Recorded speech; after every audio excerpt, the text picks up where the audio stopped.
And there you have it. Visually, we represent you.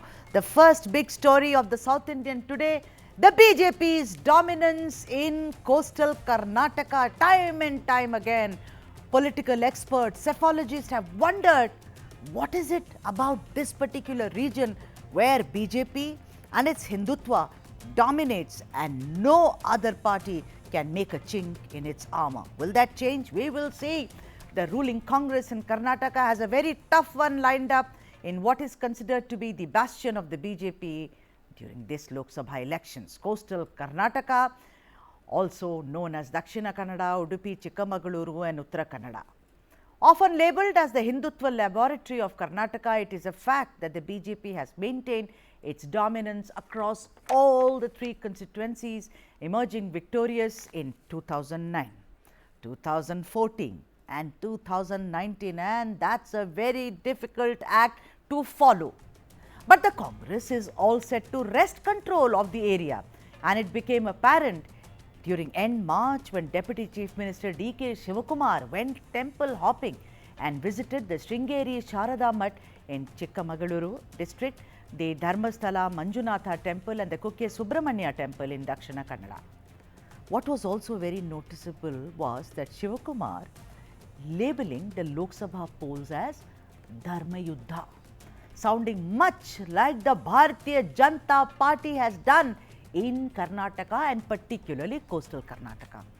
The BJP is also leaving no stones unturned and is expected to seek votes in the name of Prime Minister Narendra Modi and of course the Ram Temple consecration ceremony which happened in January 2024 and of course shall use Ram Lalla to their favor as to the advantage of their party. And also let's not forget the sculptor of the Ram Temple in Ayodhya is none other than Karnataka's native, our own Yogi Raj.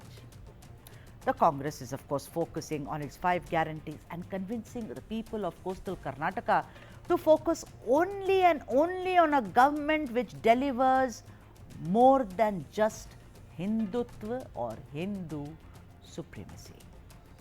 Let's welcome the experts on the show to understand if the so-called Hindutva laboratory of Karnataka shall remain as is and go to the BJP, or the people of the region are ready to make a change.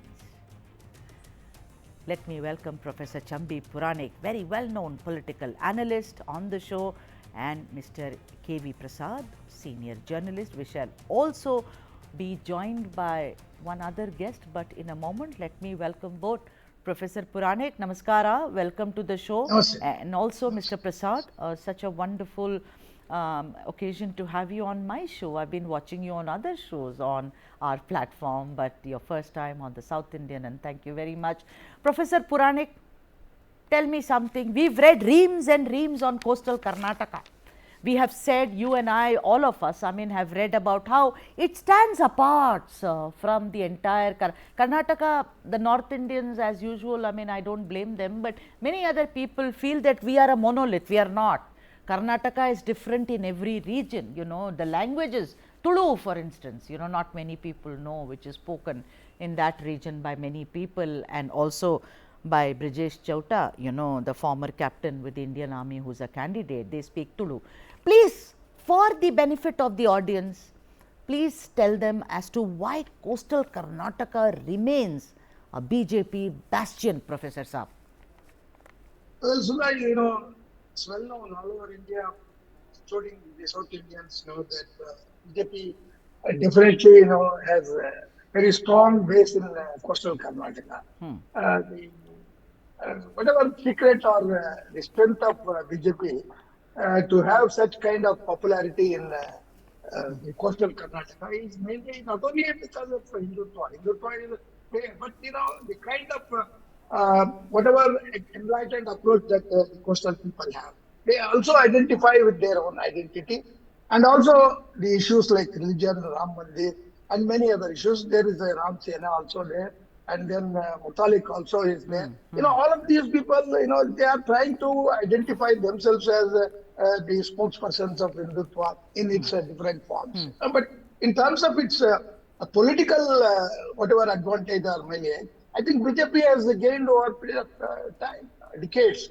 Because even earlier, South Kannada used to send very good BJP MLAs from that area, and it has always been there. Of course, till 2012, it was very difficult for BJP to make that kind of entry in terms of being a bastion. So that's why.